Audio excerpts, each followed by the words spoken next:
strategy and great funding and many of the other things you talked about during the day, different principles of the new kind of management. Again, I'm not here to fill the day in this topic, but it just gives you the flavor of what we're going to listen to. And the fact that Watson is over in Astor Place and not up in Armonk and is running itself in a different way is very interesting. They're using many of these kinds of principles, so we'll see some of that today. And of course, being an academic, I can't help but feel good about all the books that are coming out that are reminding us that we need to reinvent ourselves. Whether it be the Google book or Kill the Company or My Steam Engine is Broken, everybody is saying we can't use the old models anymore. So this whole day is oriented to those new models. But today, in the last segment, we're looking at the organizational version of that, the organizations that go along with it. So keep an ear out for that. This is what the stories of today have fought back against, the naysayers. So anybody who's creating the kinds of businesses, transforming the businesses that we're going to talk about, has had to fight against resistance. And that resistance is a lot of people who said no to the idea. And we heard some of those this afternoon and this morning. The three examples today will have overcome these.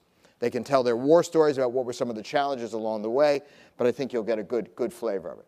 So in a moment, I'm going to bring Glen up, and Glen is going to tell us about the Medidata story.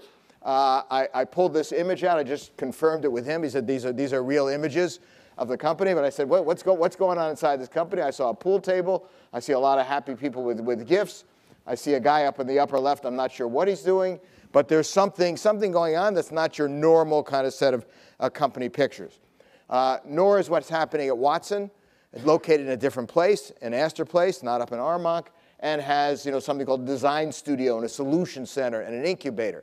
That's probably not what the organization chart looks like at IBM. So we'll learn a little bit more about their cubicles and what they're doing. And Avi is here. He can kind of confirm this, but Microsoft, among many other things, and I'll have a fireside chat with our speaker on that, is somehow organizing itself differently, flattening the organization, having a lot more collaboration. So these are sort of just the symbols and the images that precede now the detail of the stories that we're going to hear. All right, so that's my setup. You guys still with me? All right, so let's go to Glen De Vries first. Glen has been for 19 years at Medidata, and I kidded him about the fact that we had many examples of course, not only young people, but young companies. You reach the 19-year point, you have a fuller story to tell about not only the founding, but how it's developed, and he'll tell you about some of the future plans themselves. He's got a very impressive background. You guys have the bio in front of you. The only thing I said to him was I wasn't sure there was enough Columbia in it, and there's obviously a Columbia sponsorship for today. And he assured me that he and his co-founders and others, in fact, have a large Columbia connection. And you'll see, of course, that some of his work was at Columbia Presbyterian. So we're going into the life sciences space. We're going to learn about this very impressive company. Please help me welcome Glen De Vries.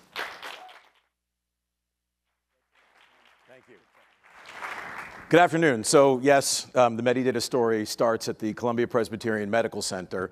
The title of my talk is What's Next Experiment?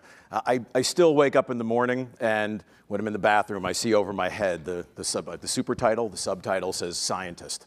And I think that that's a really interesting way to approach business, and it is exactly how our company started. So about 25 years ago, I didn't have an office, I didn't have a desk, I had a lab bench.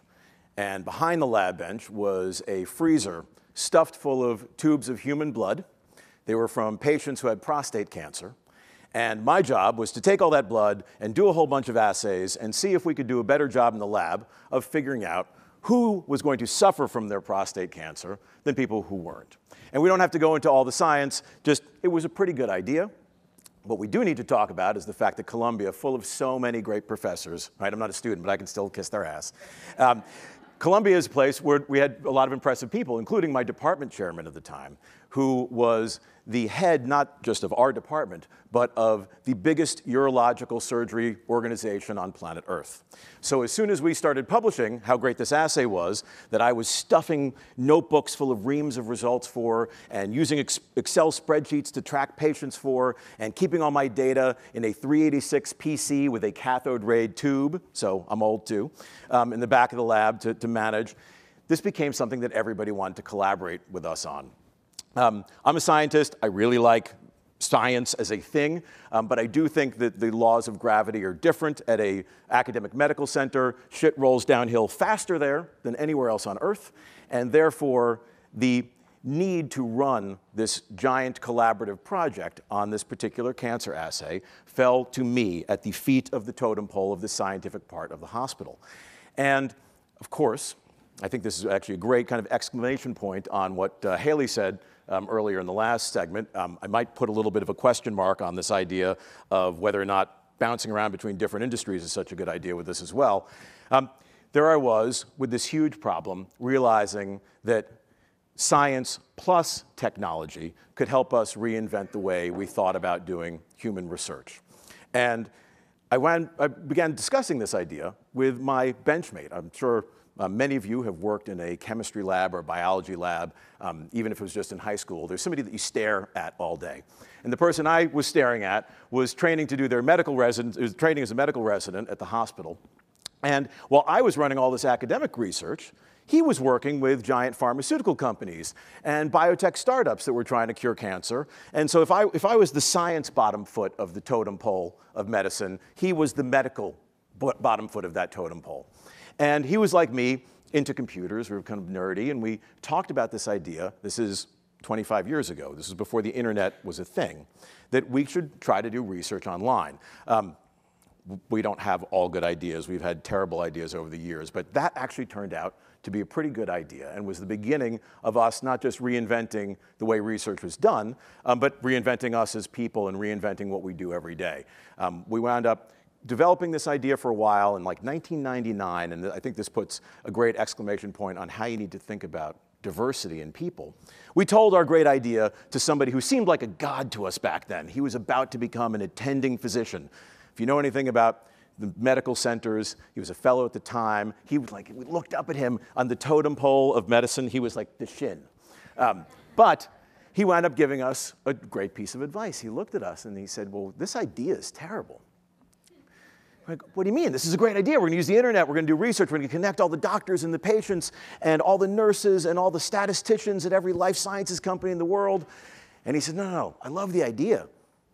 But you know about science and you know about medicine, you don't know anything about money. And we were like, oh, you're right. We don't know anything about money. And he wound up going to college with somebody who had just gotten their MBA at Columbia Business School, who turned into the third founder of our company. I have shared an office with him now for 19 years. That picture, it was hard to see through the window in the small picture, was a stormtrooper who is our current head of corporate development, presenting to Batman and Robin. I was Robin, and Batman was Tarek, the guy from Columbia Business School. And we decided to embark on this idea of starting a company for technology in clinical research. I will not tell you about our funding. You've heard plenty of stories about that. I will tell you that we got ourselves funded literally right after the dot-com bubble burst. So we probably raised our first $1.5 million of capital in the worst venture market in history. But instead of telling you about that, I'll tell you about another chapter of our company after we started it, which was our IPO, which we did in 2009. Basically, the worst public market in history. We seem to, I told you, bad ideas. We seem to pick bad timing. Actually, it turned out to be great timing. So here we were this company that had these crazy ideas about how technology could connect people in research that used to be done, I told you about my lab bench, research in the world of pharmaceutical companies, even giant ones, until very recently, looked just like my lab bench. Paper everywhere, samples that people were tracking in weird ways. It was a total mess. We started sorting that out. We started making our business grow. We got through this funding event. We now had a real business. We had hired somebody who actually knew something about sales, right? Because we had science and we had medicine and we had business, but we didn't know how to ask for money. We realized we needed to hire somebody who could ask for money. And there we are. We have this successful business. Now the internet is a thing at this point in our history. This is kind of in the mid to late 2000s. And there's probably about 50 other companies who are doing some of the things that we're doing. And the question was, how do we now differentiate ourselves from them? Well, we were signing contracts that were in the tens of millions of dollars. We had about $1 million in the bank. We were very focused on running a cash flow break-even to positive company. But as you grow your company, that means you just outgrow your balance sheet in a ridiculous way. And so that was the situation we were in. And so a chief information officer or medical officer signing a contract with Medidata couldn't really look at us and feel good about who they were signing a contract with. We had done an acquisition of a smaller company. It's really hard to do an acquisition when you have no public currency. If you're trying to use any of your equity as part of that transaction, nobody can tell you what the value is. It's like the question that was in the earlier segment. Well, what's your company worth? I don't know. That's how your company is valued when you're private. So we needed to solve for that. And we were competing against an 800-pound gorilla. It was a company from Boston. Actually, their founder is a friend of mine. I got to know him over the years. He's a great guy, but back then they were the big enemy. And I talked about kind of the high-up person on the totem pole. They turned out to be around the shin. I guess I can say now that the 800-pound gorilla was kind of like this 10-pound howler monkey. But in the world of clinical trials online, which was relatively new and small, this was the company to beat. And they were a public company. So they had this giant soapbox they could use to talk about the fact that the clinical trial market online, this idea of using the internet to connect doctors and patients and pharmas was kind of done, saturated market. It was just that we were kicking their ass in sales. But we didn't have any credibility, so we decided to have an IPO. And this is where I'm going to put a question mark on things that you've heard before. Not only do I think that one of the few reasons that we were able to reinvent our industry to the degree we have is that we were in it, and we knew what the problems were, and we knew what good looked like. But the other thing that I think I'm not sure I agree with is what seems like the idea that you should have an exit strategy. And we did our IPO because we wanted to solve for the fact that we had a balance sheet that was too thin, we had no currency we could use to make other tuck-in acquisitions, and we needed a soapbox that we could stand on and talk to a bigger part of the world about what was going on and how our industry was being reinvented. So we solved for those three things. The day after our IPO, where we had a good party, the day after our IPO was just like every other day at Medidata for myself and for my co-founder and for all the employees. The IPO was a tool that we used to solve those problems. We had a problem to solve. What is the next step? Well, this is like designing an experiment. What is the next thing that we need to think about solving for? And we needed to solve for those things, so we did it. And we organizationally changed a lot to do that. We decided we needed somebody who understood what it was like to be in a public company and understood the IPO process from an intimate perspective. So we hired a CFO who had been through that. He tooled up an entirely different kind of finance department. And I'll tell you now, the IPO was 2009, as I said, so we're now 9 years after that. One of the other things that I've heard about year after year, I heard about it from angel investors and venture capital firms and consultants and people I've met in other industries. Glenn, this is all fun. You guys can have a great time doing this, but when you have 25 employees, it's all going to be different. Oh, Glenn, this is all fun, but when you have $100 million of revenue, it's all going to be different. Now, this is great now, but when you have your IPO, it's all serious. You're not going to have any fun anymore. It's all going to be different. And it was bullshit every single time. And I think that one of the important things for us as founders is to not set that tone, but to teach people how to keep that tone, how to keep our culture throughout what is, I hope, a long future history, which is what I'm going to tell you about next, of Medidata. So we set that tone, and if you've ever worked in a hospital, it's kind of irreverent. Why? Not because treating patients isn't a serious, important business. It is. It's irreverent because it's so serious that the only way I think psychologically most people can deal with that is to get dressed up on Halloween or to say fuck in town halls, which I do a lot. And we really decided that even though we were transforming the organization in ways that were related to financial capabilities, we could still be true to our life sciences roots. Our company's mission is to create smarter treatments and healthier people. It has been that way since day one and will be that way. I think you could ask any of our now 2,200 employees. It will be that way certainly on all of their watches, including mine. So how are we doing that moving forward, and where's the transformation for us now? Well, I bet that there's a lot of companies that are going to be conceived by people in this room. I know there's presentations that have been by and will be by people who think about data and analytics. And that is exactly what we're doing now. Now, I have a really interesting seat. I have been the president and founder of a company that has screwed up a data and analytics strategy. I am a executive sponsor of relationships amongst what is literally 1,000 different life sciences companies of every single size, from the largest pharma companies in the world to the smallest startup biotechs. And I've seen how in a big percentage, I won't say 1,000 out of 1,000, but how they have screwed up their data and analytics strategies. And what I will share with you is I think that people get seduced by two different things. One, we had a head of engineering at one point who felt this way. One way is that you just get obsessed with amassing data. Let's just co-locate data. And once we've got it all in one place, we'll be able to figure anything out. Once you've co-located data, that doesn't mean it's fit for purpose to do anything with. It takes a lot of time, money, energy, discipline, just gumption, sometimes hands on keyboards, to get your data in a state that you can do a responsible analysis with it. The other side that people mess up, ourselves included, we had a chief data officer who was really obsessed with words like cognitive and machine learning. You know, by the way, these words mean something. They're real. It's not like the algorithms aren't real, but computer science has this adage of garbage in, garbage out.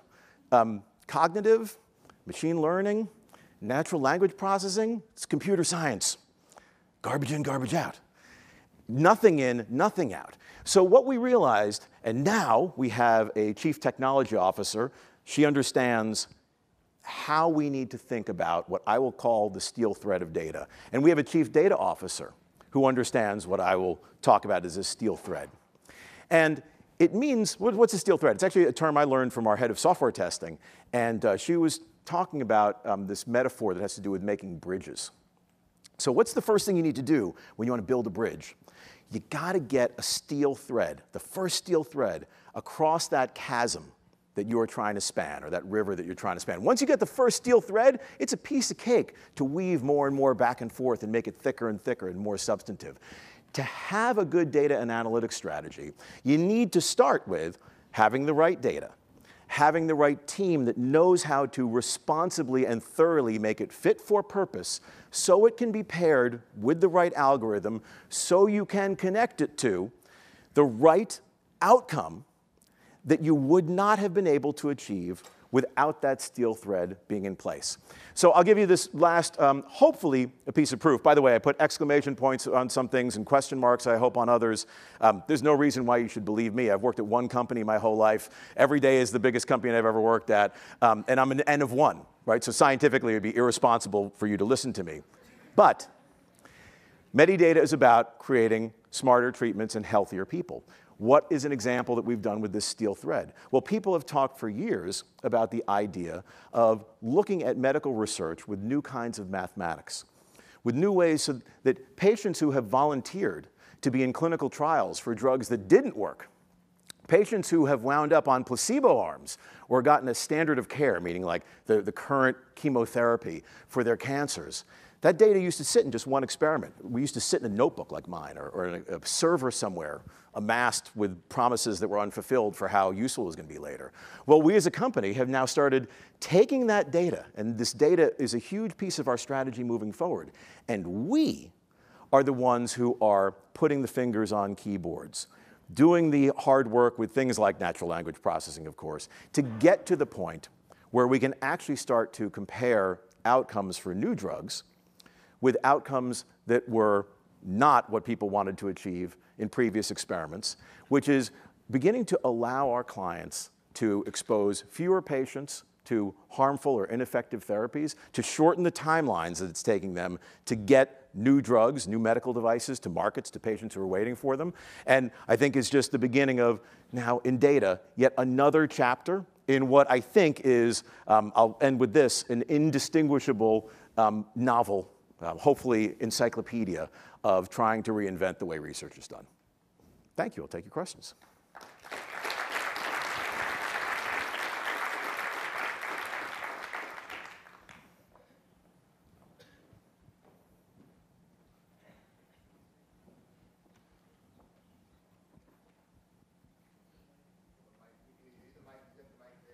There's one over here, one over there.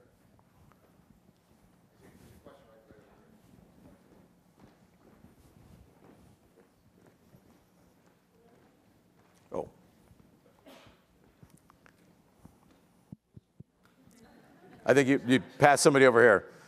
That poor guy just needs to go to the bathroom. So I was wondering, you mentioned about how you started when you were connected to Columbia Medical School and so forth.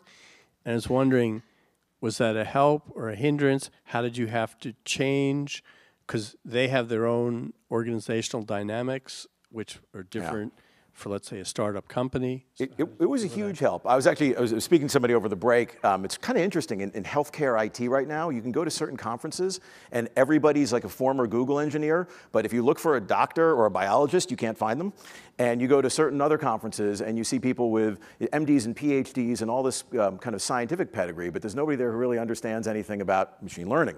And I think the important stuff happens when you get those people together. And our network at Columbia is where we found our first clients, where we were able to first validate that our approach was better. And so I think we would not have been able to successfully start the company if it wasn't for the scientists and the physicians who weren't people we were targeting. They were our peers that we wanted to help do a better job for. So it was hugely important for us to be in that. There was a couple over on this side.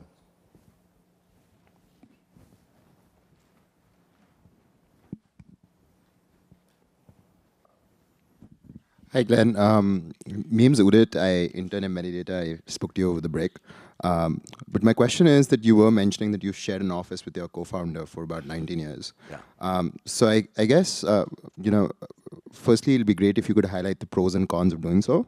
And secondly, it'll be great if you could kind of, talk us through what are some of the conflict resolution, processes or kind of standards that you follow with him. Sure. To ensure that, whatever decision you take is the best decision and you can kind of move forward from there. Yeah. So I share more than my office with Tarek. I mean, he might as well be my older brother at this point. We hang out all the time. I think it's kind of odd. So I know we have a unique relationship to have been in business together for 19 years and still sharing an office. We actually never fight. I always feel like when I tell these stories, it's about like a great marriage. I should go buy a ring for, or maybe he buys me one. I'm not sure who's who.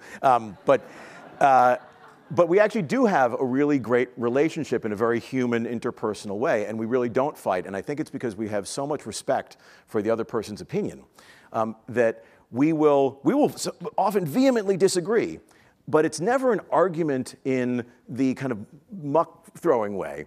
And I think an interesting piece of evidence for that, #science, is that we virtually never compromise. So when we come to a spot where we have two different opinions, we will kind of talk about what our different perspectives are, and usually one person will wind up convincing the other that they were right. I think that the other adage I'll bring up is the fish stinks from the head. I think that's a very important set of skills to have as an organization grows and gets more diverse. And I think we still, as you saw from the slides, have a lot of fun.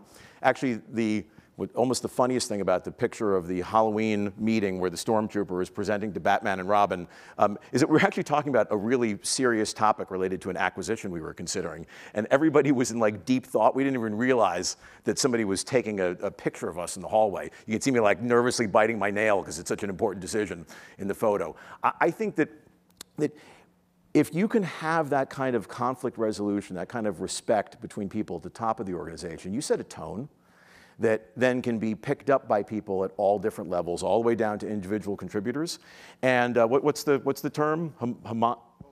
Holacracy. I didn't know what to call it. Thank you. But I think that's what we have. You can get in a room with people, and everybody can be on the same level. You know what? It's a company. It's not a democracy. There are days when Glenn has to make a decision that people might not be happy with, and the hierarchy goes up. And when that decision's done, you go back to all being on a level playing field. And that's how, again, I think you set the tone and you have a really productive organization. That's been the way we've always tried to keep the company.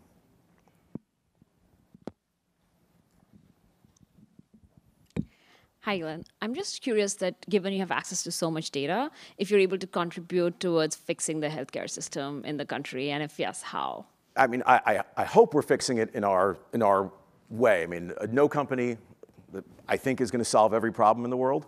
I think that one of the problems that we have as a society is we have this aging population. We're all starting to get more and more diseases. I'll tell you, I have good news for you guys and bad news for you. This is medical news for you. I know I haven't seen any of your medical charts, but way more people in this room actually have the beginning of Alzheimer's disease in their brain. Even some of the young ones in the room, if you're in your 30s, 35, you have that starting to happen right now. That's the bad news. The good news is that you're going to die of cancer or heart disease first.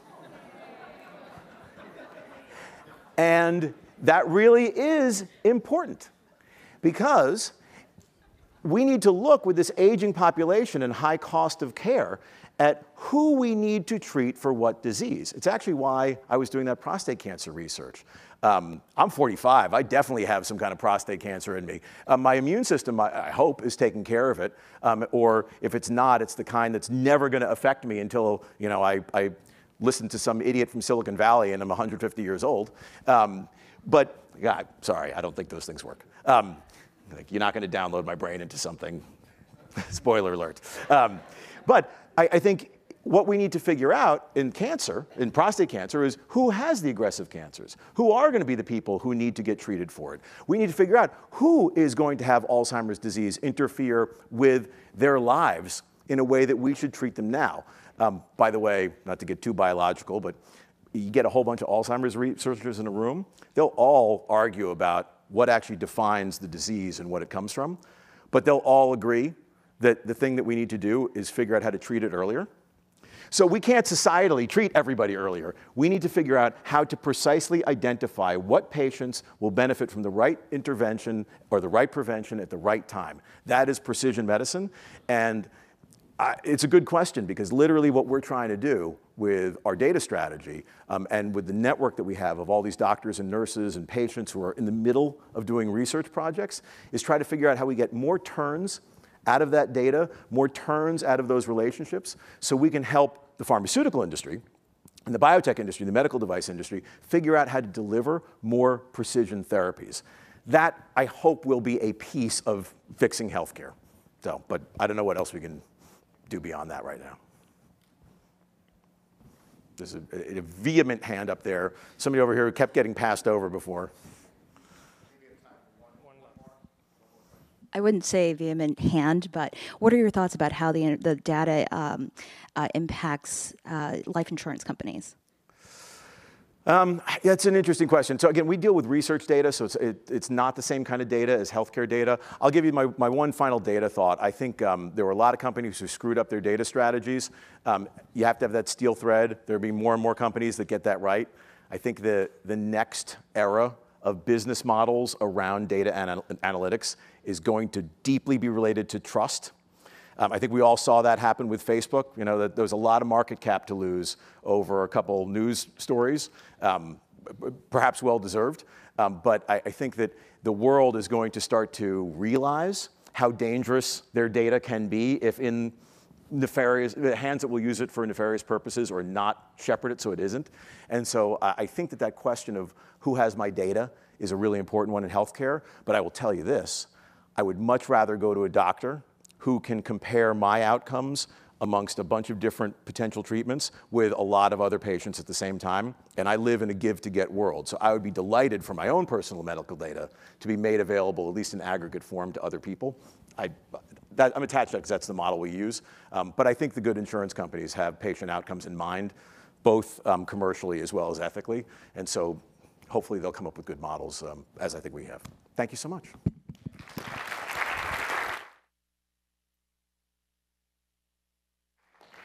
We're counting on you, Glenn, to come up with these solutions because smarter treatments and helping people not to suffer is certainly a noble goal. So we are very, very hopeful. I'm looking for Layla, who's coming next, but I don't see her. So I will fill before she arrives.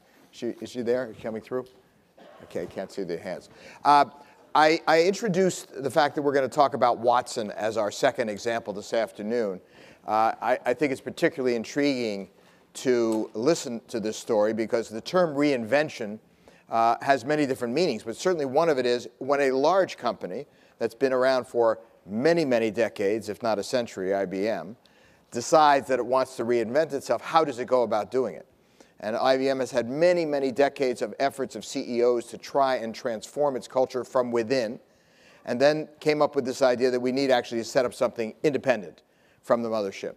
And the Watson story has been intriguing. Now, all of us know the jeopardy part of the Watson story of artificial intelligence, but the life sciences part and the health part, I've observed through your Sloan Kettering partnership and other kinds of examples that we're going to hear this afternoon from Layla Rehan. So we have someone from IBM Watson Health who leads the sales enablement, as you see, helps brings cognitive solutions to the life sciences industry, consults with some of the world's largest companies on how they can use AI to transform their businesses in R&D, drug safety, clinical, commercial, et cetera. You see it from the program. Please help me welcome Layla, and we're all intrigued to listen to what is Watson doing and how are they organizing to make all this happen. Layla Rehan.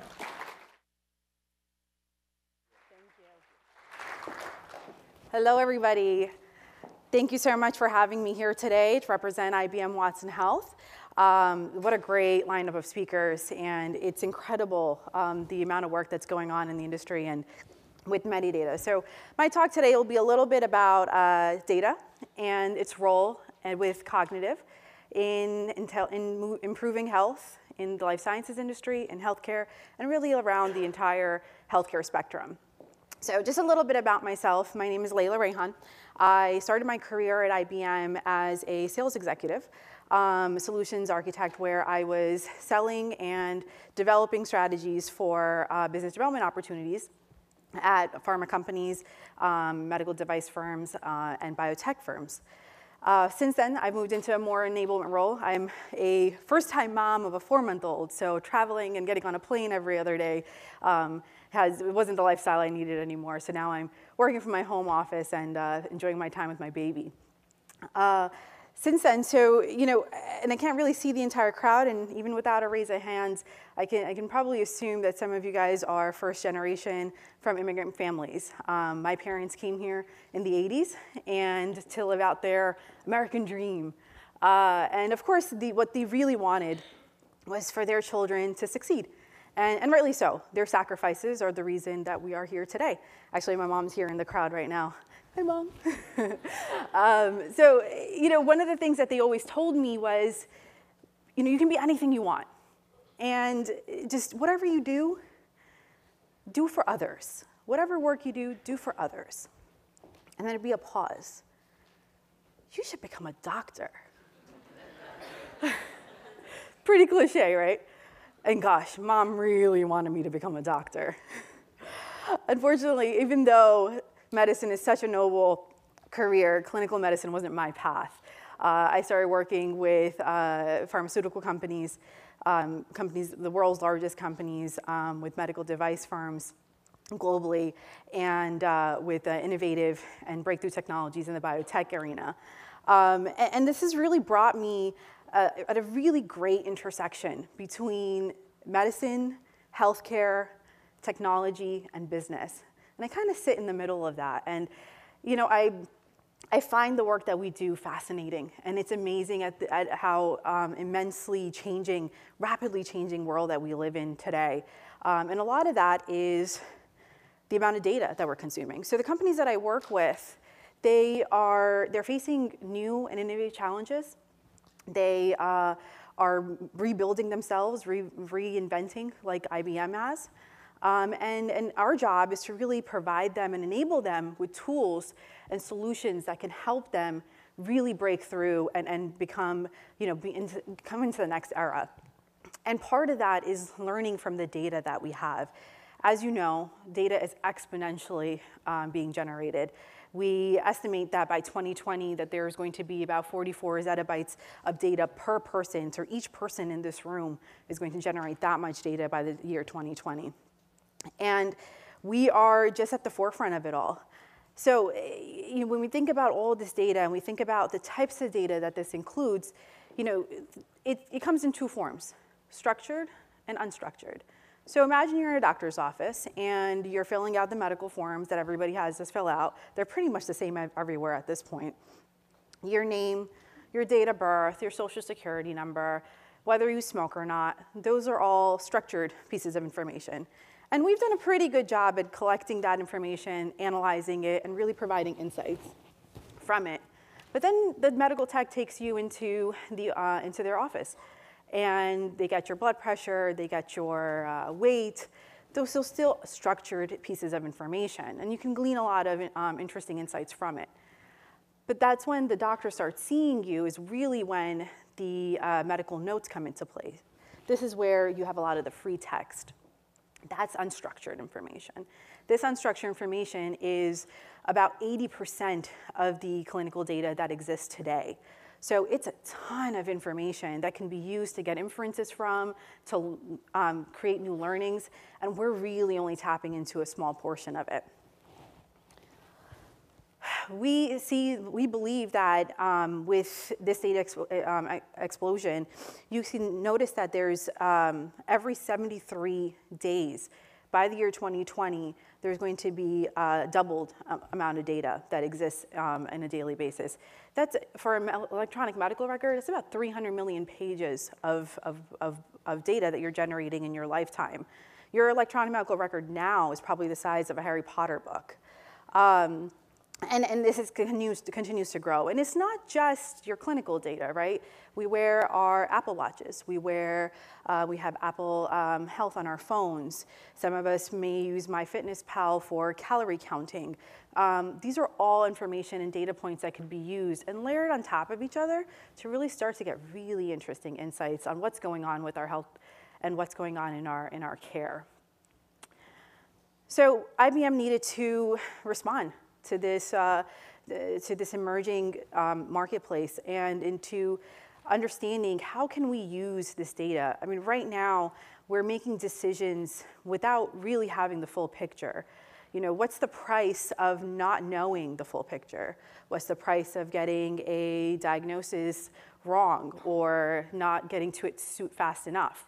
What's the price of not knowing the amount of resources that need to be allocated for healthcare? It's a huge price that we're paying. And the answer to that is really cognitive and using artificial intelligence to better understand what's going on in the data, what's happening, where are the patterns and the implications of all these various data sources.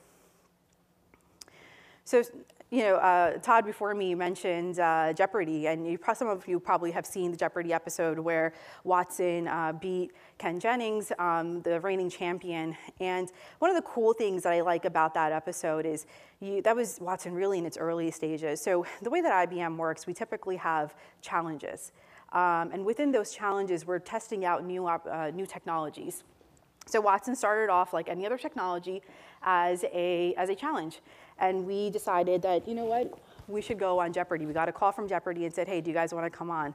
They hadn't really tested the Watson instance at that point in this arena. So they trained him on Wikipedia, on trivia, and all different types of things. And we went on, didn't know what was going to happen. And one of the coolest things I like about that episode is that Watson was able to answer the questions, but Watson knew when not to answer the questions. When Watson didn't have enough confidence in the answer, it knew not to press that buzzer. And I mean, we can get into buzzer analytics, but that's a whole different story, right? So, you know, that's kind of the idea here. When you think about cognitive and you think about how we're getting insights from this data points, it's not only the amount of data or, you know, like Glenn mentioned here earlier about the garbage in, garbage out. It's not about just the quality, but it's also the confidence in that data and the confidence in the hypotheses that you're making based off of that data. So, you know, 10 years, that was nearly, what, 2011, we're in 2018 now, quick math. That was years ago, and now we're gotten to the point where Watson is at work in many different industries. Healthcare and life sciences is one of them, but you see Watson in hospitality, where you can go to some Hilton hotels and the concierge is a little robot that has Watson technology in it and can book your Broadway shows, or you can book your dinner reservations, et cetera. You'll see Watson in the automotive industry. With BMW, we have a huge partnership where we're learning the driver and we're learning what's going on with the vehicle itself and how we can better have a relationship with our vehicles.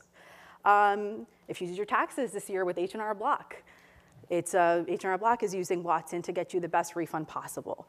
So really, Watson is at work in multiple industries, and my purview is from the life sciences and healthcare side, but really behind the scenes in global fashion, Watson is working out some of these great things. So where are we getting this information? How is Watson really going to work?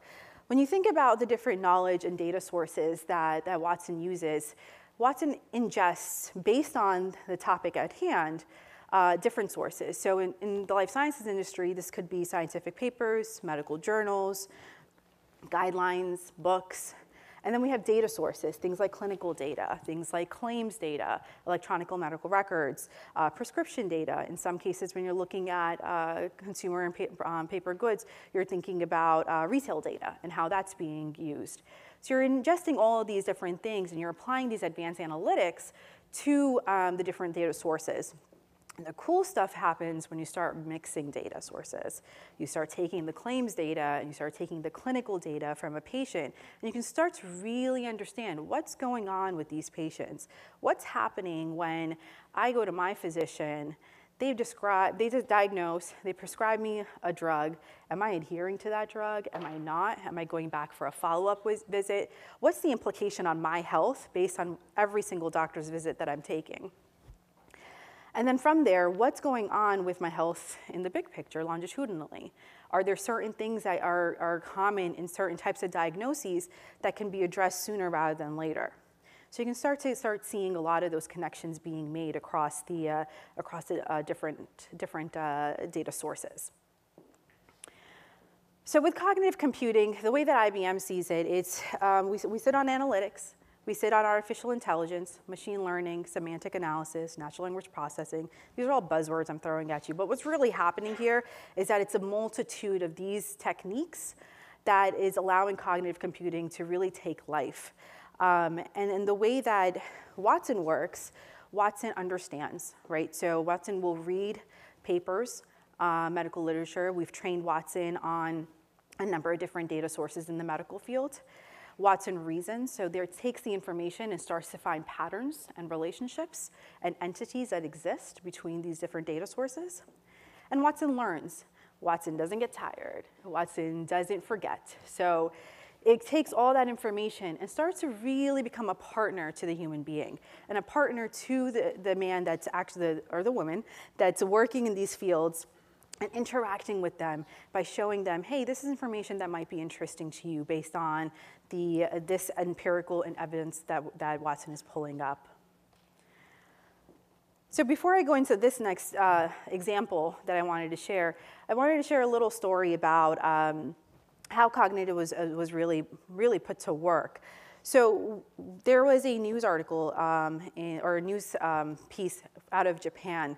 There was a woman with leukemia who was diagnosed with advanced stage leukemia. She was about 60 years old, and she started chemotherapy. And the chemotherapy was working against attacking the cells that were causing her cancer.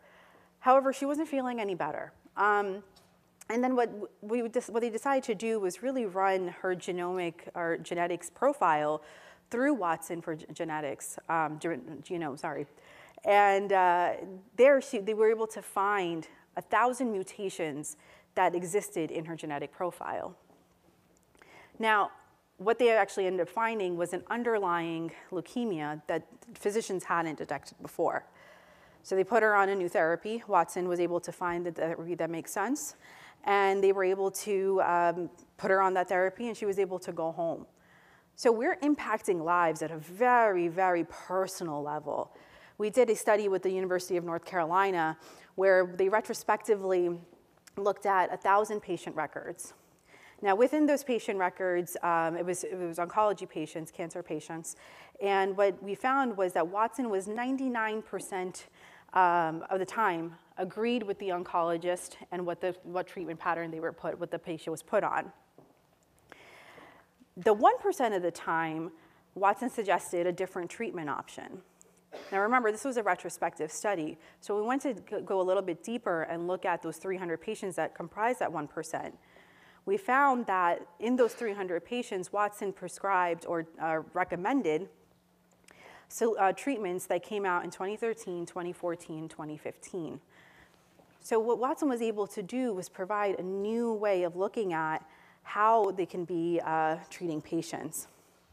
And the same thing goes for drug discovery. When you think about how Watson has been working in the drug discovery space, we were able to work with the Barrow Neurological Institute and looked at ALS space. And we were able to find 10 new proteins that were linked, highly linked, to ALS. 8 of them were never linked before, or sorry, 5 of them were never linked before. So this provides a new breakthrough for our research scientists, for our physicians who just cannot keep up with the amount of data that exists today. And with that in mind, you know, I may not be, you know, a physician seeing 50 patients, 15 minutes per day per patient, but you know what, I'm helping out with impacting hundreds and thousands of lives through our technologies, empowering these professionals to make better decisions in their workplace so that we're providing patients with hope, better treatments, and more continuative care. And honestly, to that, I don't think I need to be a physician after all. Thank you. We'll open up the floor.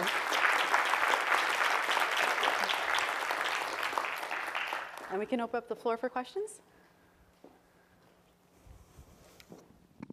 Hi, I'm interested to learn more about your data acquisition strategy. So for example, how do you incentivize EHR companies to give you data? Absolutely, that's a great question. So historically, IBM hasn't been a data company. We've been a software, hardware, and solutions and services company for the most part. But as you can see with Watson Health, we've really started to acquire a lot more data and be a data provider. So our strategy has really been to be that one place that a physician or a pharmaceutical company can go to and really understand population health at a large scale, what's happening around the globe, in the US, in specific demographic areas. So the way that we think about it, and this is, goes into responsibility, right? Where we don't take in a lot of the data that our clients have, but we do want to provide them solutions that are going to help them understand their data sets better. And that works, right? Because I think at the end of the day, some data is proprietary, some data is,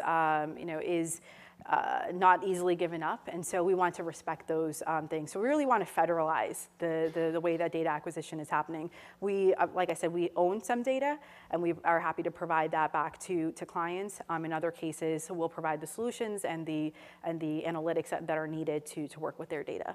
Does that answer your question? Yeah. Great, of course. All right, so I think we'll take one more question.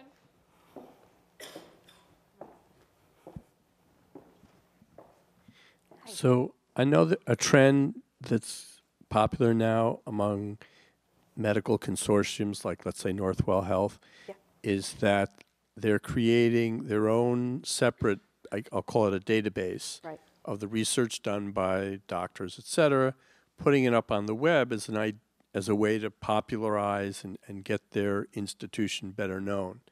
And I was curious if you were connecting into the efforts that institutions that are doing of that nature, and if so, how? In other words, organizationally, is it through sales? Is it through some other part of your organization, and which one, and why you chose the route you chose? Yeah, that's a great question. So you could have seen probably in the charts before, we do have a ton of partnerships. And so we have a couple of different models, the way that we work with all types of stakeholders from the industry. Some stakeholders are partners, so we're building out solutions with them. We're taking a lot of their information, their data, and really working on creating products and offerings in conjunction with them. So a lot of these are, with industry for industry. There are certain places where we have a commercial relationship where we're providing the services and they're providing, whatever it is on their end of the spectrum. And then we have, just a buyer-seller type of relationship. In my case, I chose to kind of go in my route because I thought it was really interesting to see how organizations can be leveraging the tools and the solutions that we already have. But a lot of those are informed by some of the partnerships that we have in place and those consortiums and medical associations that we partner with to really refine and understand and develop some of our solutions, considering we're not a healthcare company, but we're becoming more and more like one every day. I mean, I think we just started working with the FDA with Medtronic for diabetes monitoring and prediction of diabetic events. Does that answer your question? Sort of. Okay. Do you want to elaborate a little more? So, can you give an example of a connection you have with either Northwell Health or Columbia Presbyterian? Oh, sure. Sure, yeah, no, absolutely. So we have a very large partnership with Memorial Sloan Kettering, and that's for our Watson for Oncology platform. That's our platform that assists physicians and oncologists for making their diagnoses. The partnership, what that allowed us to do was tap into the physicians and the experts that know oncology very well to train Watson. And in fact, we got a study from Mayo Clinic recently where they were able to train Watson enough that there was an increase in 80% of their clinical trials based off of the recommendations Watson was giving to oncologists. So a lot of the information that is being ingested by Watson is not just data-oriented. It requires that human expertise to come in and really start to figure out the nuances between it. Watson's really good at applying logic and reasoning, but Watson doesn't doesn't have common sense. It needs kind of that emotional piece for Watson to really start to discern what are the kind of the nuances in patient care. So yeah, we have plenty of partnerships with some of those folks, and most of those partnerships are around teaching Watson and training Watson to better understand the specific field in question.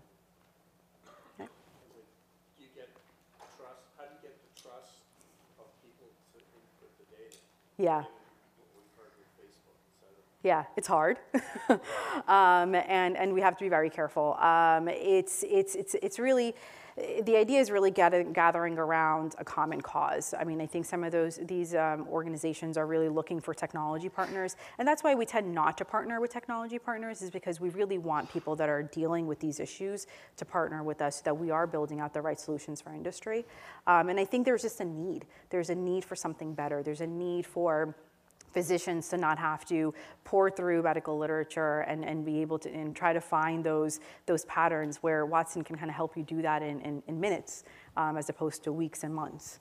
So I think it's a lot of that. But we have our skeptics, and we'll always have our skeptics. And those skeptics are important because it keeps us on our game and helps us figure out where there might be gaps and where we can fill them, and what are some interesting questions that we could be posing to ourselves as we build out some of these capabilities. Thank you. Thanks, everyone. Thank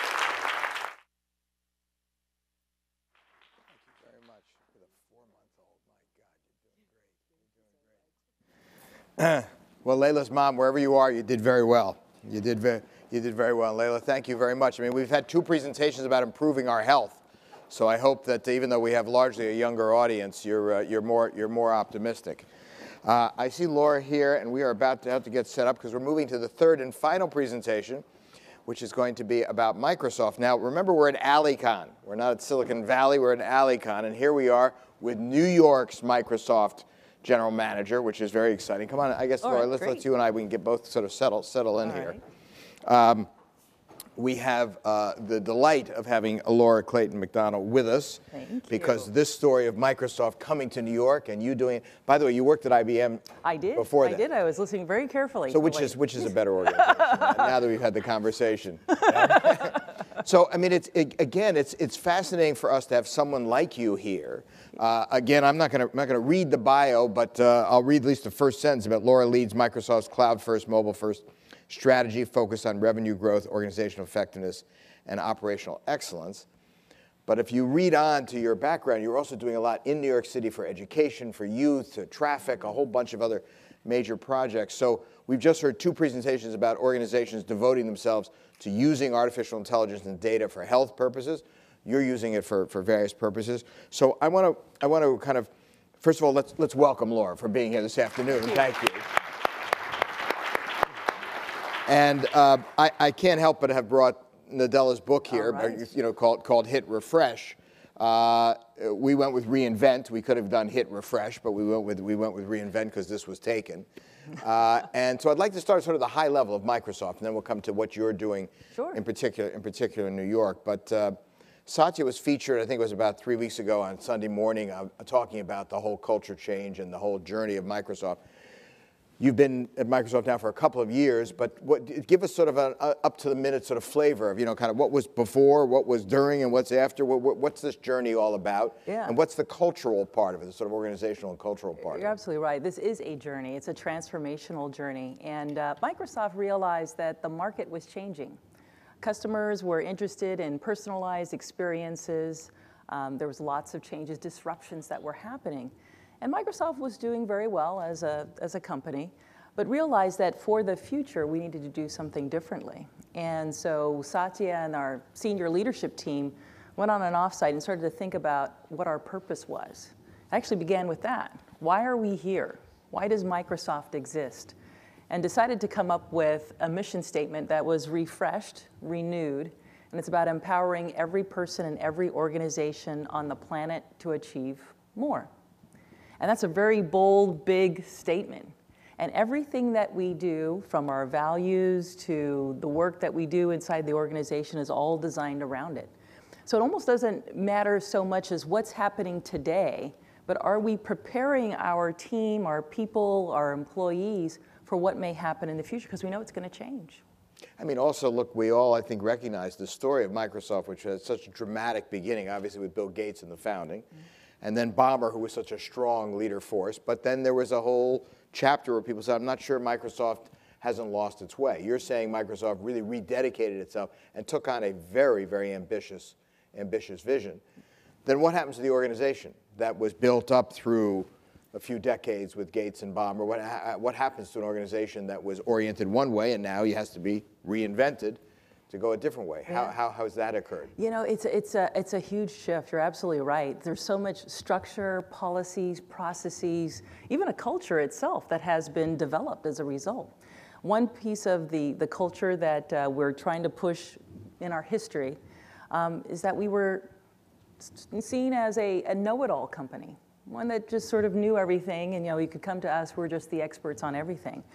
And that is a huge change to move from a know-it-all to a learn-it-all culture. And it takes really a lot of sort of dedication, not only with the people, the leadership team, top-down processes, but training around what does it mean to be a learn-it-all company. One that is humble, one is that open to learning new things and taking risks and experimenting. So do you feel like that's occurring across the company? Are you doing that in particular in New York? How does that operationalize itself to be a kind of learning company as opposed to a kind of know-it-all company? Yeah, it's a tough one, right? So there's one thing to get a message from the top saying this is what we're going to do. It's kind of easy enough to say it. And then you have the folks in the field. How do you actually make it work?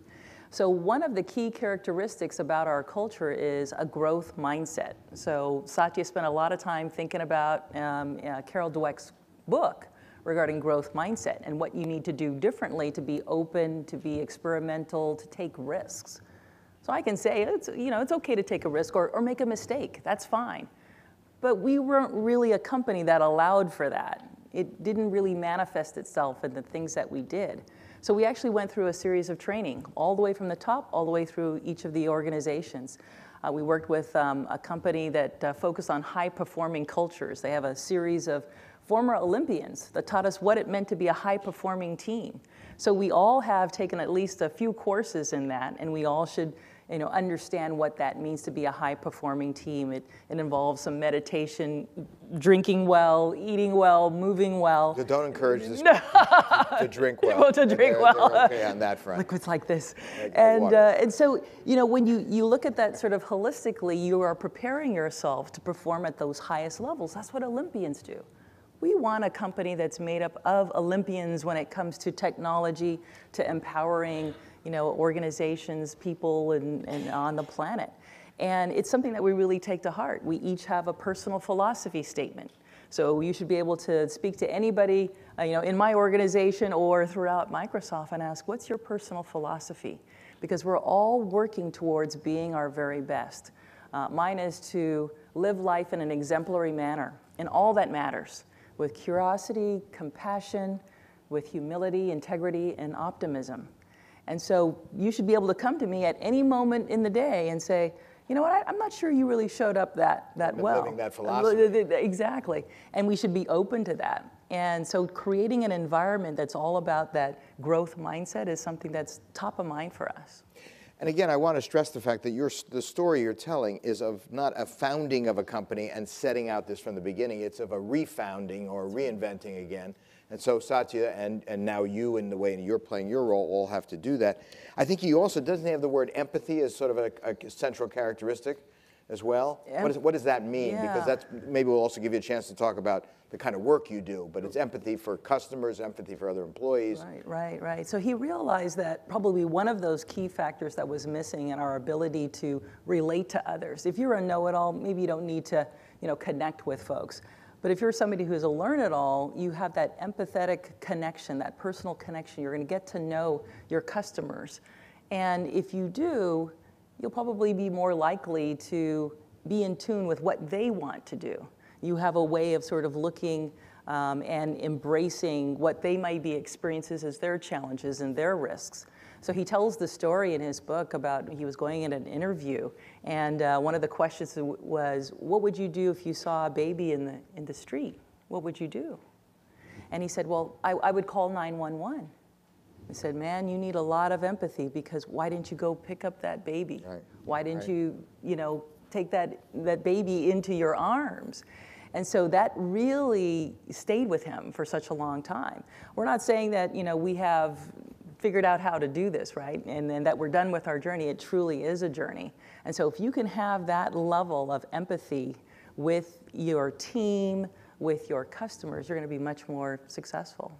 Yeah. So all of this is ambitious, it's exciting, I'm sure it's sort of inspirational in its own way, but the name of this session is how do you continue performing while transforming? So how is that balancing act done? I mean, how do you reinvent yourself at the same time? You can't say, competition, let us spend a few years reinventing, right.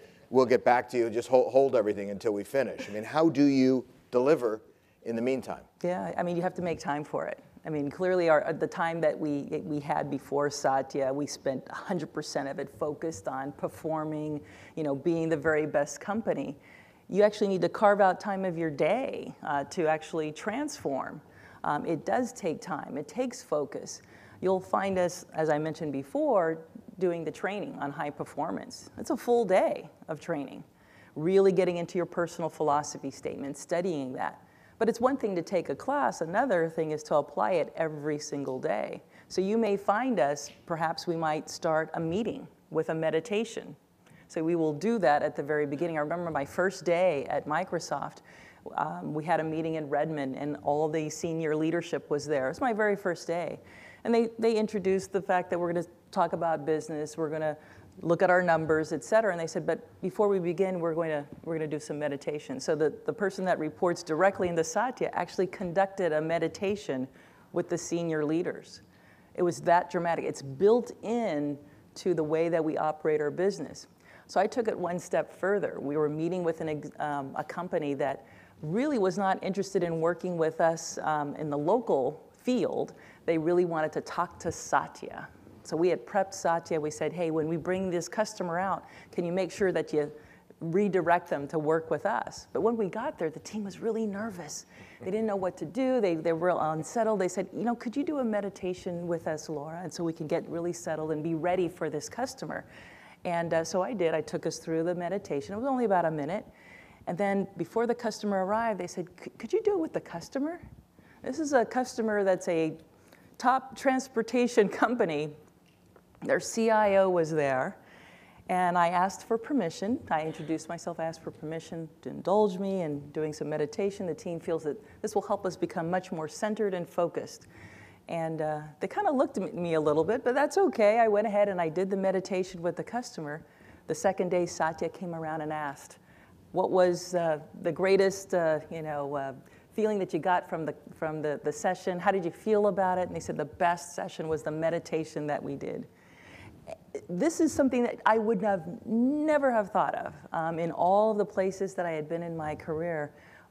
but Microsoft has given me this opportunity to do that, to make it part of not only how I conduct business, but part of my life. So that's how you do it. Oh, that's a great story. I just want to mention the organizers. We're actually going to scrap happy hour. We're just going to do meditation. We're going to meditate. So 4:45 settle in your chairs. Will begin. So, and no meditation now while you're listening. We want all eyes open. You know, you mentioned Redmond. I think, you know, one of the things that again is striking about this conference today is, you know, here we are in New York, and there's the Fifth Avenue store. Your offices are Times Square? They're just right across the street. Right across the street here. So what's that been like? I mean, establishing in New York and creating the same kind of spirit and the same kind of, I don't know if it's the same profile of employees or different employees, but how do you take what's being built in Redmond and bring it to New York, or is it something different, like Watson is different to IBM? Tell us about the New York side of it, and then maybe also tell us about some of your exciting projects, because you're doing some amazing things. Sure. I mean, you know, so we have the spirit of Redmond here, but then we also have the New York environment, which is really exciting. It's such a vibrant place, and that folks actually in Redmond view New York as the leading region. In fact, if you can do it well here, you can do it anywhere. And so that's really how they really view New York. So we have this sort of exchange of ideas, but clearly we have a lot of the structure that's set by Redmond that we've adopted for New York. It's exciting to be here. We're excited about having the Fifth Avenue store. It's one of those leading flagship stores where you can go in at any time and get trained up on any of our solutions for free. You can get tech support for free. You can experience the HoloLens, and I think there's a sort of an exhibit regarding that here. So it makes it really exciting to be a part of this organization, and New York as being one of the flagship stores for Microsoft. You know, Microsoft is doing a lot in the community. One of the things that we work with is 92Y. In the Giving Tuesday campaign, we've been a sponsor of that. We've been a sponsor of Girls Who Code. We've had classes held at our offices. So we bring in a lot of community to make a difference.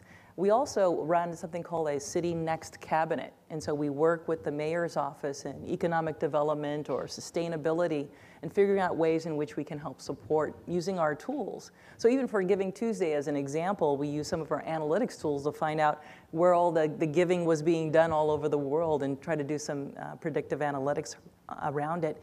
So it's a company that's really involved in making a difference in the community in all kinds of different ways. I mean, I haven't been to your offices, but do your offices look like a typical New York office building, or they feel different? They feel different. It's very exciting. It looks like a Silicon Valley office. So it's very colorful, open concept, very few offices. Really, everybody gets to sort of collaborate in that environment. We've got about 5 floors, I think, in the building. And we've got customer level floors where we actually have a sort of a theater style room. We have our equipment laid out there. Folks can play. So it's one that looks a little bit different than a typical, I think, New York office. So let me ask maybe a couple last questions, and then we're going to open it up for broad questions. I guess one of the issues is you coming to Microsoft at this stage in your career. You obviously made the choice to do this. I don't know whether I could characterize you as a change agent or what the term is, but you certainly are in a leadership position, and we have a lot of people here that are clearly on their way, if not already in leadership positions. What advice do you have for being in a large company, going through such an ambitious kind of reinvention, trying to change its culture? How do we perform effectively as leaders in that? You talked about having a personal philosophy and the like. Is there something else that you would share with us about what the leadership aspect of this is? I think the personal philosophy statement is key because it's about your purpose. You can think about it that way. You should really figure out why is it that you're doing what you're doing? And if you're not doing what you like to do, change that. But also remember that things are constantly going to change. So what are you going to make as your North Star that you're known for? And then develop around that. As I mentioned before, I've been in lots of different places and companies, but this is the first time where I think why I am here and what I'm doing has now been is now in alignment. It truly resonates with me, our mission statement. So that's one of the things. So find that personal philosophy mission statement for yourself. But that aligns. You're aligned with the company. That you're aligned with the company. And then you can operate at your highest level. So if you find that and you can become that person who is that change agent regarding that culture, you can develop those leadership capabilities. Because what folks are looking for when they're looking for somebody who's a leader, they're looking for an individual who has a vision and that can help coach them to get there. And if you don't know yourself what your purpose is or what your vision is, it's going to be really hard to help a team get to where they need to be. So I think that's really important. I think that's really the hallmark of it. And I think it's taken me this long in my career to get to that point where that's the realization that that's absolutely critical to have that. Well, you know, I read this interview with you that was entitled "An Amazing Career in Tech" or something like that. And by the way, it sounded like a very easy interview, as this is. So I thank you for making this easy on me as well. But it was interesting because I think it was 2 years ago that you did that interview. And I wonder now that you've had these 2 years. I mean, you have again, a lot of people here that are interested in tech and the like. Yeah. What advice do you have to them about sort of tech as a particular sort of industry to be involved in, whether it's tech plus this or tech plus that? But what you're so enamored of it and so ensconced in it for so many years. Tell us a last PS to your amazing career. Last PS. Well, I got to tell you, I didn't think about being in tech because, you know, I'm a lawyer by training. And I just happened to fall into tech because I lived in an area where there was technology companies around. So one of the first in-house counsel positions I had was at Apple Computer. I'm not a software developer. I'm not an engineer. But the thing about technology, it is an enabler. It's something that you can use to achieve a goal. And that's how I really view technology. And if you have that open mind about it, once again, going back to your purpose and why you're here and what you're doing is that it just ends up being an enabler of it. So it's important to learn about technology and understand it at all, but don't make that the ultimate. Understand why it is that you're doing what you're doing. But isn't that interesting to have that combination of the kind of Yeah. core purpose, which in some ways is kind of a soft element, Yes. and yet you're in a hard field called technology. Yeah. But you're saying the two are not antithetical; they actually go together. They actually go together. Yeah. All right. Well, let's open it up for questions because I was going on one line of questions. I really wanted to get us, and I could keep asking you questions, but again, we have meditation awaiting us. That's right. So lights are up, mics are there. Can I see some? Are there some hands? Or Maral, see some hands? I can't see them, but you guys can see them. We can start over here. Please. Hi. First of all, thank you very much for being here. So clearly, it is very important to understand what the customers want, what their needs are when you build products to the customers.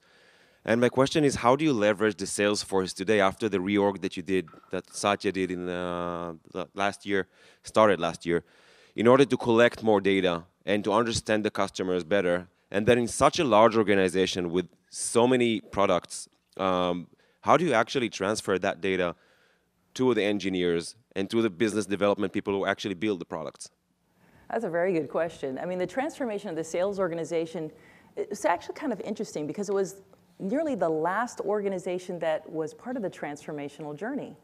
Decided to work on other things like engineering and finance and IT, but the sales was last. Because you wanted to be performing. You wanted to be performing by transforming. Keep selling. Exactly, keep selling. So one of the things that we did is we changed the organization, we flattened it to get closer to our customers. So it took out a layer of management above me and below me. So how do you get that really direct information from your customers? Well, you can't be too far. You have to be closer. The other is that we are asking each member of our team, and I noticed that I have 2 members of my team here, focus on the industry, specialize in an industry, develop that. Because if you can't just sell, an office product, you've got to know why it is, as you said. Understand what their initiatives are, understand what the gaps are, and how that solution can close those gaps. And so one of the pieces of feedback that we have is that we've got individuals in our organization, not just sales, but technology too. So when you look at the organization, the sales organization, we have folks who focus on account management. We also have a solution technology group that report into the sales organization. So you've got that loop happening naturally. The third group that we formed as a result of the transformation was customer success. If you truly are obsessed by your customer, that's one of your values, what are you doing to show that type of success? We actually pay these individuals differently. It's not because of how much you've sold to them, it's how they're using it. It makes a huge difference. So all of these different groups eventually are able to get information back into Redmond and hopefully, improve our products, become much more responsive as a result. I always talk about this precept that organizations are perfectly designed to get the results that they get. So any organization gets the results they get. That was the perfect design. But if you want different results, you need a different design. You need a different design. So that's right. that's what you're describing. Yeah. I would tell you that the gentleman just asked you that question is starting a job at Microsoft. When are you starting, Avi? When are you starting? In June. In June. And so you just gave, you just opened the door to all sorts of possibilities for him to Fantastic. To think about. Thanks, Avi. Another question. I don't see, but I see the mic runners. Go ahead. So how did Microsoft manage internal communications to solve any challenges that came from friction towards change? So how does Microsoft... Their internal communications within the company to make sure that the transformation would happen and prevent the friction from slowing it down. Yeah. I mean, it's a really good question, all right? The messaging, all the messaging, book, everything. Everything. You know, when you think about it, you know, how do you receive information? And there's so many different vehicles. The book is great, right, for us. It gave us, and I love when he wrote it, right? It's not after the journey is ended, because how do you help folks along the journey? So we use this as a way to do that. We also he has a monthly employee all hands. So we have Q&A that we can ask. We're very open as an organization. We have other tools. We have Yammer as another tool. We have email, of course, to communicate. We have the information that gets to your manager and that they have all hands too. And so you're trying to, as a result, gain a lot about it. So how is it really landing? We also have some individuals that are, they're actually called transformation agents. They're assigned to help you. So let's say the information is not getting back to Satya or not getting back the right way. You have other ways to communicate and say, well, you know what? I think this is an area where we need a little more help. Can you help us design something around that? So we've got folks embedded into our organization that will help with the transformation. It's pretty extensive. Moses, I'll add to your question. I mean, is there some part of this that we're among friends now? Yeah. Where was the resistance? What made it so difficult? I mean, you're communicating because the message wasn't understood. You leave the sales organization to change to the end because probably again that was sort of a sacred ground to go ahead. So where were the challenges and where are the challenges still to kind of make this transformation, reinvention happen? Absolutely. I mean, I think the changes are, or where the resistance may be, is sort of in that middle ground, because I think the top is sending the messages, the local folks are implementing that. But it's really hard to continue to perform and transform at sort of that middle level of the organization that they too are carrying on, because they feel the pressure from the top to perform, and then they also feel the pressure of trying to be responsive to their team on the field. And it's really hard. It's not an easy thing to do. And so you will find that. You will find individuals in the organization that really like the old way, the way that we did it before. Why is there a need to change? We're so successful then, and we're actually successful now too. Well, you know, for those individuals, we help to provide them with some training, some encouragement, and if they don't work out, you know, they'll have to sort of take on a new role or perhaps leave the organization, because we're on this journey, and it's important that we're all sort of focused on the vision that we're trying to execute against. Yeah. All right, I think I see a hand up there. I don't see where the mic, there's a hand right there. I think, is this our last question? Last question, okay. All right. Time flies, right? It does. I said we could spend the whole next few hours, please. Wonderful, thank you so much. Obviously, the introspection and meditation that Microsoft is bringing over the last few years is inspiring. And it helps to cajole and make the organization more cohesive and bring you closer to your customers. How does that support innovation, radical innovation, bring something new, transformational 5, 10, 15 years down the road? That's a very good question. When we think about the culture that we have, there's a set of values. So growth mindset is a foundational value for us. You need to, in order to innovate, you need to think about things differently. In fact, you should feel very comfortable experimenting, because innovation doesn't come sort of just naturally. You have to do some things differently in order to make that happen. Another one of our values is diversity and inclusion. And studies have shown that innovation occurs when you have diverse points of view, a diverse team that's going to drive more innovation. So being not only representative of our community, but also inclusive and drawing out that type of feeling, talk, ideas, thoughts. So when you have growth mindset and you have diversity and inclusion, you're going to be prepared for innovation. So Satya was very deliberate when he put together our set of values. We don't have 10 values. We have growth mindset, we have diversity and inclusion, we have customer obsession. All of these are designed, and one Microsoft, we all act as one team. All of them are designed about making a difference. And innovation, you need these elements in order to be innovative. That's a good question. Thank you for asking I think it's a great that. question. And may allow me to just, in thanking you, to say that I think, you know, the secret to sort of reinvention is you got to light many fires. You have to attack it in many ways. So your description of the personal work that everyone is doing to have their North Star. Avi's question and the whole discussion about teams and reorganizing is an important part of it. And your question is, you know, how do we get the innovation? And how do we support that through the diversity and inclusion and many other things? All of those elements go together. And I think that's, you know, what we can appreciate. The job of doing this is very, very complex, but we have an impressive sort of experiment going on before our eyes. It seems to be going in a very positive direction. Laura will be here with us to chat further at the cocktail party / meditation. But I do want to thank you and also for the support for the conference and wish you a lot of success here in New York. We're going to all come visit your Times Square office and the Fifth Avenue store. Perfect. Can we Thank please you. thank Laura for the presentation? On that, if I can invite Michelle and Pedro for a final set of words.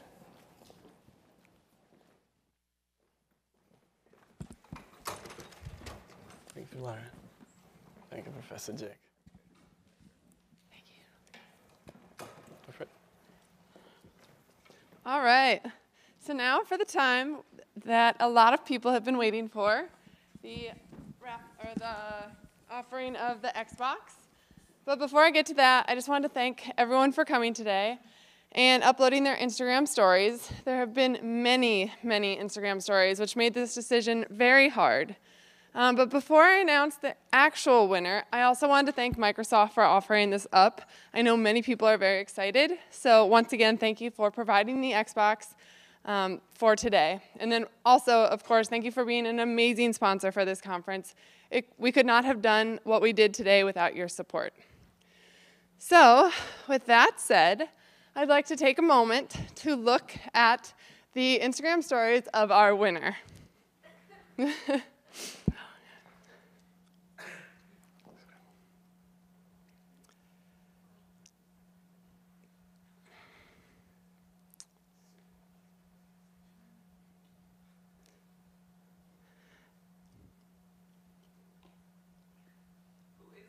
I'm getting there. I'm leaving the suspense. I won't keep you in suspense for too long. Congratulations, Rahul Goyal, for doing an amazing job at capturing the magic today. Okay, I'm good. Okay, guys, so before we close, I have one last question for you. How do you guys find the event? How do you guys find the conference? I'm not Todd Jick, so I won't cold call anyone, but I really want some answers. So let's get some answers here on the screen.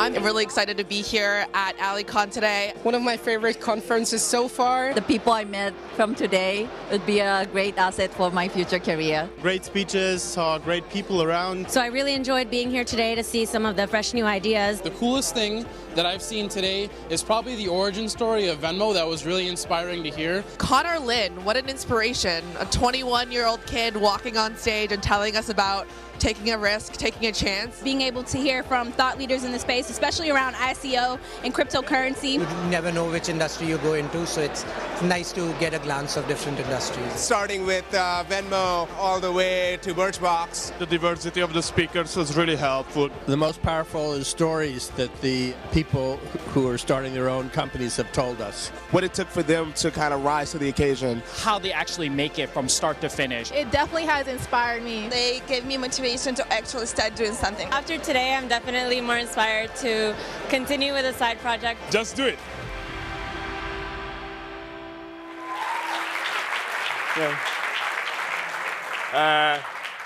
Guys, this is awesome. It's the first time I see the video, so really went out as expected. Because one of the questions we get a lot is like, why are we doing ALLEYCON?